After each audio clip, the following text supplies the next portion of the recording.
Tuloy ng balak ni Alex na maging binyagan, muling kinausap ni Kuya ang mga lalaking teen housemates. Tungkol sa pagnanais mo na magpatuli, ano ang kagustuhan mo tungkol doon?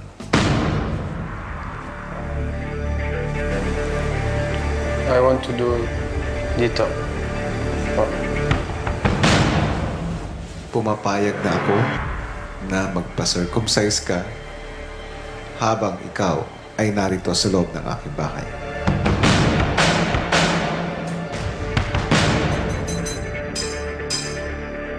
Depende sa inyo ay maaari ko pa rin bawiin ang aking desisyon. Oras kasi na magpa-circumcise si Alex ay malilimita o hindi na siya makakagawa ng mga tasks. At least for 2 weeks.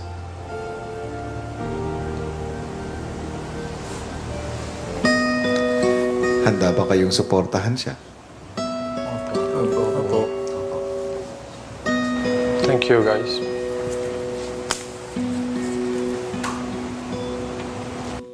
Itatakda ko na sa lalong madaling panahon ang pagpapacircumcise mo. At nabanggit mo, hindi ba, na gusto mong maging Pilipino? Papa.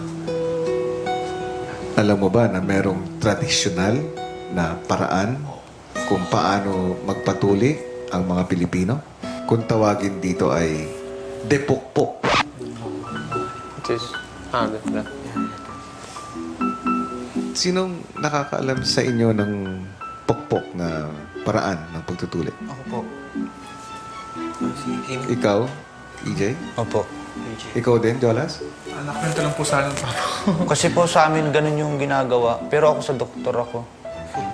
Hindi kasi may pumuntang mga doktor dun sa barangay namin. Kaya doon ako nagpatuloy. Pero yung mga kaibigan ko po, mga kaklase ko sa pukpok. Bayabas, yung ganun. Bayabas.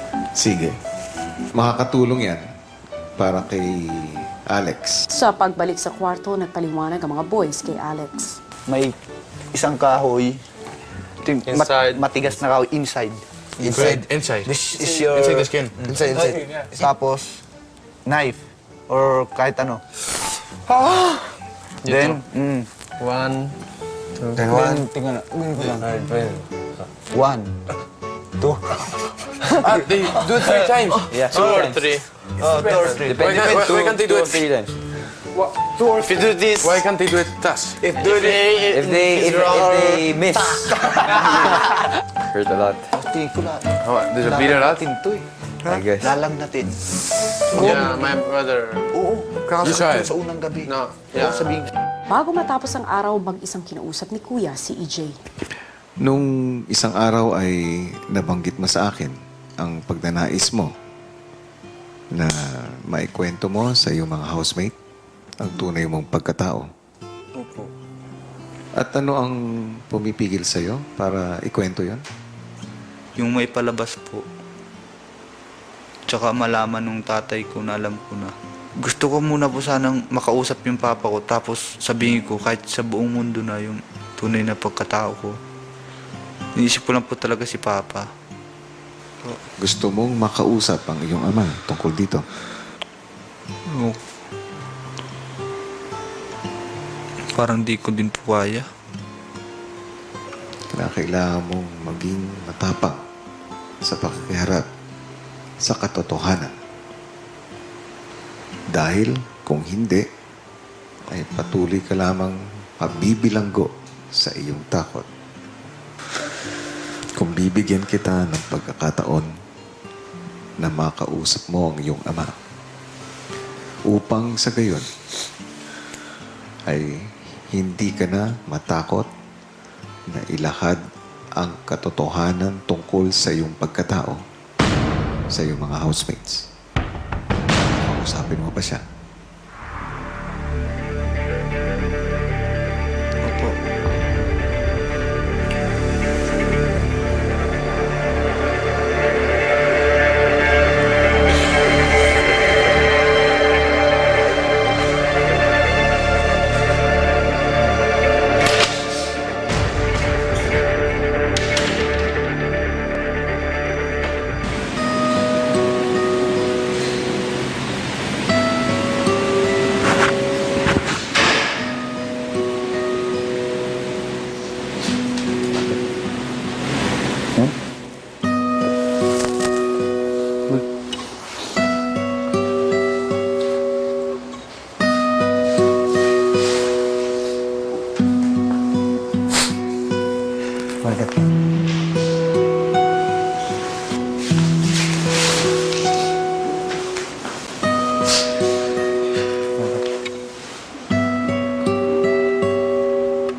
Nagkat.